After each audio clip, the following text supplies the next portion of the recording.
Hello everyone, this is Shikha. Today I am going to explain chapter of civics on equality. Equality. This is the main feature of democracy. Equality he democracy की एक feature नहीं है. Democracy की बहुत सारी features हैं. For example freedom is also a feature of democracy. Peoples participation means democracy में government की हर एक्टिविटीज़ में पीपल का पार्टिसिपेशन होना बहुत ज़रूरी है. This is essential feature. Next, accountable government, यानी कि गवर्नमेंट जो भी काम करती है वो आंसरेबल होनी चाहिए मीडिया के लिए, लोगों के लिए, यानी कि उनको बताना होगा कि गवर्नमेंट ने ऐसा काम क्यों किया, कौन से स्कीम स्टार्ट कर रही है, कौन से प्रोजेक्ट स्टार्ट कर रही है. It means government is an accountable to media. Next is dignity, सम्मान. हर एक पर्सन, एक कंट्री में रहने वाले लोगों का हर एक की अपना सम्मान है और कंट्री उसकी रिस्पेक्ट करती है. And next is justice. हर एक को न्याय मिलना चाहिए, चाहे वो किसी भी कास्ट का हो, किसी भी जेंडर का हो, किसी भी कोई भी बर्थ, कोई भी सेक्स, यानी कि हर एक को जस्टिस मिलना बहुत ज़रूरी है. All these are the main features and elements of a democracy country. Next is equality. अगर हम इस जैसे कि हमारा चैप्टर है 7th क्लास में ऑन इक्वालिटी, तो अगर हम इक्वालिटी की बात करेंगे. Equality means social and political equality among citizen. Equality का मीनिंग है कि लोगों के बीच में उनको सामाजिक और राजनीतिक समानता मिले.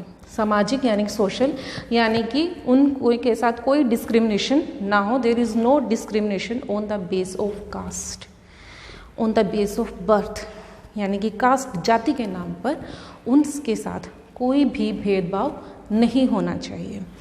पॉलिटिकल इक्वालिटी में कि जो पर्सन एक कंट्री में रहते हैं, डेमोक्रेटिक कंट्री में रहते हैं, तो उनको हर पॉलिटिकल एक्टिविटीज़ में पार्टिसिपेशन करने का राइट होना चाहिए, उनको वोट देने का राइट होना चाहिए, उनकी गवर्नमेंट की एक्टिविटीज़ में पार्टिसिपेशन होना चाहिए. So this is the definition of equality. Equality means social and political equality among citizen, यानी कि इन द कंट्री, यानी कि लोगों को सोशल और पॉलिटिकल बेस पर इक्वालिटी होनी चाहिए. There is no discrimination on the base of social and political. Next is, this is a part of equality. All citizens are equal before the law. यानी कि डेमोक्रेटिक कंट्री में रहने वाले जितने भी लोग हैं वो लोग, यानी कि कानून के सामने इक्वल है. चाहे वो प्रेसिडेंट है, चाहे वो प्राइम मिनिस्टर है, चाहे एक बहुत बड़ा लीडर है, चाहे एक फार्मर है, कॉमन एक नॉर्मल सा लेबर है. किसी ने भी अगर कोई भी अगर क्राइम किया है तो लोग में सभी सामने हैं, लोग के सामने सभी इक्वल हैं, सभी के लिए इक्वल पनिशमेंट है, यानी कि there is no discrimination. So all citizen are equal before the law, यानी कानून के सामने सभी सिटीजन इक्वल हैं. Next is, the state will not discriminate people on the basis of birth, religion, sex, caste, creed, race और wealth. यानी कि एक स्टेट, एक कंट्री अपने कंट्री में रहने वाले लोगों के साथ डिस्क्रिमिनेशन, भेदभाव नहीं करेगा on the basis of birth, birth के बेस पर, जन्म के आधार पर, रिलीजन के on the base of religion यानी धर्म के आधार पर, sex on the base of sex, caste जाति के आधार पर, क्रीड नस्ल के आधार पर, रेस और वेल्थ धन के आधार पर. यानी कि a country will not discriminate on the basis of birth, religion, sex, caste, creed, race or wealth.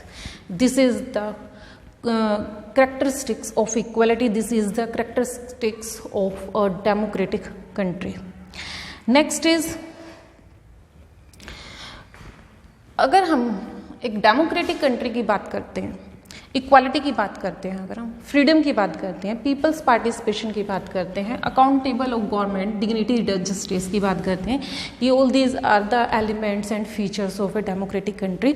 So one more feature of a democratic country, this is universal adult franchise. What is the universal adult franchise? Universal adult franchise होता क्या है? इसमें एक country में रहने वाले जो लोग हैं, जो 18 ईयर्स से अबव हैं, जो किसी भी कास्ट के हैं, किसी भी जेंडर के हैं, पुअर हैं, रिच हैं, किसी भी रिलीजन के, लेकिन अगर वो उस कंट्री के सिटीजन हैं तो उनको राइट टू वोट है। They can cast to vote, वो वोट दे सकते हैं। This is the universal adult franchise. अगर हम इसकी डेफिनेशन देखें तो it is based on the idea of equality because it is stated that every adult people who are 18 years or above in country, irrespective of their wealth, caste, sex, etc. are allowed to vote। यानी कि एक country में कोई भी person, चाहे वो किसी भी कास्ट का हो, चाहे वो रिच है, वो पुअर है, किसी भी रिलीजन का हो, बट वो उस कंट्री का सिटीजन होना चाहिए। और 18, अगर वो 18 एज से ऊपर है, सो ही और शी कैन कास्ट वोट, उसे वोट देने का अधिकार है। इसी को हम यूनिवर्सल एडल्ट फ्रेंचाइज कहेंगे। अब है कॉन्स्टिट्यूशन। कॉन्स्टिट्यूशन मीन्स संविधान। तो हर एक डेमोक्रेटिक कंट्री का एक अपना एक संविधान होता है। इसको एक्सप्लेन करने के लिए पहले मैं आपको एक स्टोरी बताती हूँ। अगर if you want to play football, अगर आप फुटबॉल खेलना चाहते हो, so I think there should be a rules and regulation. एक ही फुटबॉल गेम में रूल्स रेगुलेशन होने चाहिए। सो यानी कि एक फुटबॉल गेम में रूल्स और रेगुलेशन होते हैं, आप उनको फॉलो करते हो, और इसी तरह से हमारी कंट्री के भी रूल्स रेगुलेशन होते हैं। उन्हें भी हमें, अगर हम उस कंट्री के सिटीजन हैं तो हमें उन रूल्स और रेगुलेशन को फॉलो करना होता है। It is mandatory. सो तो कॉन्स्टिट्यूशन क्या है? कंट्री का एक संविधान है, एक डॉक्यूमेंट्स है जिसमें कंट्री के रूल्स और रेगुलेशन लिखे होते हैं और जिसमें हर एक सिटीजन को उनको फॉलो करना होता है। तो the definition of constitution is the constitution of a country is a document. ये डॉक्यूमेंट है which lays down the basic rules and regulation for the people at the government of India. यानी कि एक country में अगर constitution है, उसके rules regulation है, तो वहाँ के लोगों को ही उनको फॉलो करना मैंडेटरी नहीं है, गवर्नमेंट को भी फॉलो करना होता है। ये सिर्फ एक कंट्री की बात नहीं है, हम किसी भी ऑर्गेनाइजेशन की बात करें। अगर आप किसी स्कूल में पढ़ते हो तो वहाँ पर भी उसके रूल्स रेगुलेशन होंगे। आप किसी इंडस्ट्री में काम करते हो तो उस इंडस्ट्री के भी अपने रूल्स रेगुलेशन होंगे। कोई भी एक ऐसा ऑर्गेनाइजेशन, हर एक ऑर्गेनाइजेशन के अपने रूल्स रेगुलेशन होते हैं। मैंने अभी आपको एक गेम का, फुटबॉल का एग्जांपल दिया, उसके भी अपने रूल्स रेगुलेशन होते हैं। तो यानी कि अगर एक कंट्री के रूल्स रेगुलेशन है तो यही एक कॉन्स्टिट्यूशन है, और जिसे कि फॉलो करना होता है वहाँ के सिटीजन को और गवर्नमेंट को। एक बार टैली कर लेते हैं जो जो मैंने आपको बताया। हम कर रहे हैं, we are doing the chapter of civics on equality. This is the main features of democratic country. So this is not only the main feature of democratic country. Equality के साथ साथ freedom, people's participation, accountable government, dignity, justice also main feature element of government. यानी कि freedom भी democratic country की feature है। लोगों का पार्टिसिपेशन होना बहुत जरूरी है। गवर्नमेंट का अकाउंटेबल होना बहुत जरूरी है, आंसरेबल। यानी कि गवर्नमेंट कोई भी काम करती है, कोई भी प्रोजेक्ट स्टार्ट करती है, कोई भी स्कीम बनाती है, तो उसको मीडिया को या लोगों को बताना होता है। मीन्स अकाउंटेबल गवर्नमेंट, डिग्निटी और justice, all these are the main features of democratic country. यानी कि हम, but we are doing the chapter of equality of class 7. So the definition of equality is, equality means social and political equality among citizen. Means equality का meaning क्या है कि there is no discrimination on the base of social and political life। यानी कि country में जो लोग रहते हैं उनके साथ सोशल और पॉलिटिकल के बेस पर कोई भी डिस्क्रिमिनेशन नहीं होना चाहिए। सोशल डिस्क्रिमिनेशन होता क्या है? On the base of caste, लोगों के साथ जाति के नाम पर उनके साथ भेदभाव, बर्थ के बेस पर उनके साथ भेदभाव। पॉलिटिकल इक्वालिटी का मीन, अगर उनको गवर्नमेंट की एक्टिविटीज़ में पार्टिसिपेट नहीं करने देना, उनको राइट टू वोट ना देना, तो this is the definition of equality. Equality means social and political equality among citizens. So इसके साथ साथ इक्वलिटी के और भी बहुत फीचर्स हैं एक डेमोक्रेटिक कंट्री की। All citizen are equal before the law. यानी कि एक लॉ के सामने, कानून के सामने हर सिटीजन इक्वल है, चाहे वो प्रेसिडेंट है, चाहे वो प्राइम मिनिस्टर है, चाहे वो फार्मर है, चाहे वो एक लेबर है। अगर उन्होंने कोई सेम क्राइम किया है तो उन सबके लिए सेम पनिशमेंट मिलेगी। Means all citizen are equal before the law. Next feature of equality of democratic country, the state will not discriminate. यानी कि स्टेट, कंट्री किसी के साथ भेदभाव नहीं करेगा। किस बेस पर? On the base of birth, on the base of religion, sex, caste, creed, race और wealth.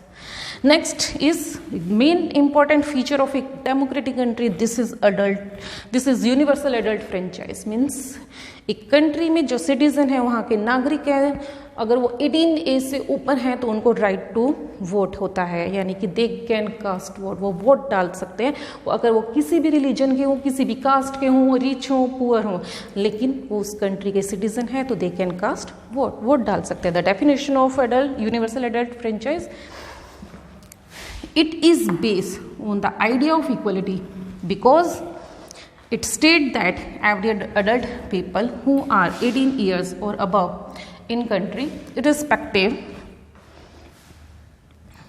of their wealth, caste, sex etc. are allowed to vote। यानी कि वो किसी भी कास्ट के हैं, किसी भी कोई रिच है, पुअर है, they can cast vote, वो वोट डाल सकते हैं।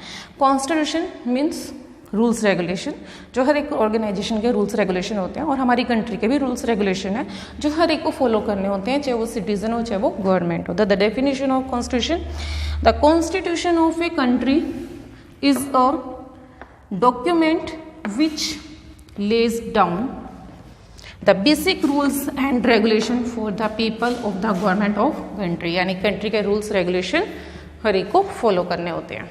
Thank you.